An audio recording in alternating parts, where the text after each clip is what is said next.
যে আপনি যেমনটি বলেছেন যে আপনারা আসলে যে সবাই অবগত আছেন যে গত ১৬ বছরে কিন্তু এই জিয়া স্মৃতি জাদুঘরকে কোনো বরাদ্দ প্রদান করা হয়নি।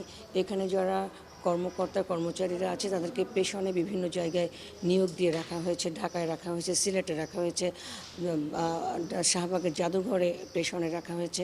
আর নিতান্ত অবহেলা অনাদরেই রাখা হয়েছে। আপনি বলেছেন নাম ফলকও ভেঙে ফেলা হয়েছিল। সামনে যে কাজীর দেউরি মাঠটা এটাও কিন্তু এখন বাংলাদেশ সেনাবাহিনীর দখলে রয়েছে। তো জুলাই পরবর্তী যে গভর্নমেন্ট এসেছে, গভর্নমেন্ট আসার পরে মোটামুটি এই জিয়া স্মৃতি জাদুঘরের দিকে নজর দিয়েছেন।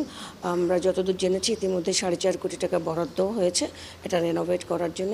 গ্যালারিগুলি ভাঙা, পেছনে একটা কনফারেন্স রুম আছে, সেখানে এসিগুলি নষ্ট, পর্যাপ্ত জনবল নেই, বরাদ্দ নেই, সব কিছু মিলিয়ে খুব একটা ফ্রেইল একটা স্টেজে আছে।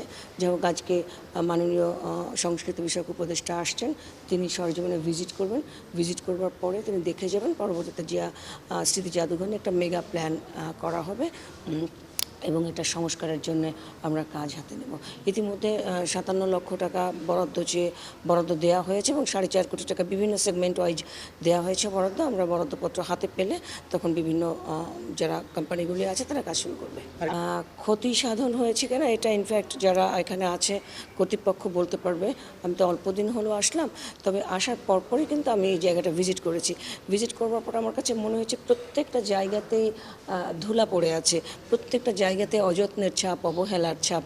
তো তারপরে এখন মোটামুটি ক্লিন হয়েছে। ক্লিন হওয়ার পরেই কিন্তু এই সিচুয়েশানটা আর ক্লিন হওয়ার আগেই যখন আনক্লিন ছিল তখন সিচুয়েশানটা কেমন ছিল জাস্ট একটু ভেবে দেখেন।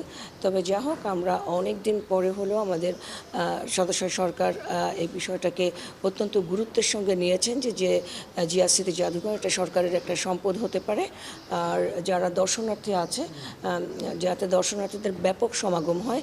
এখন 20 টাকা টিকিট আছে।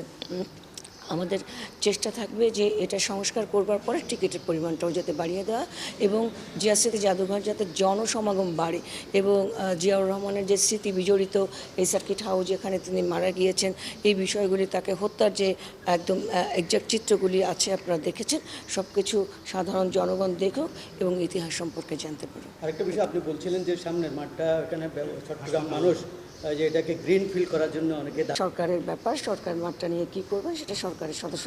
সরকার জেলা প্রশাসনকে যেভাবে নির্দেশনা দেবেন জেলা প্রশাসন সেই আঙ্গিকে ব্যবস্থা গ্রহণ করবে।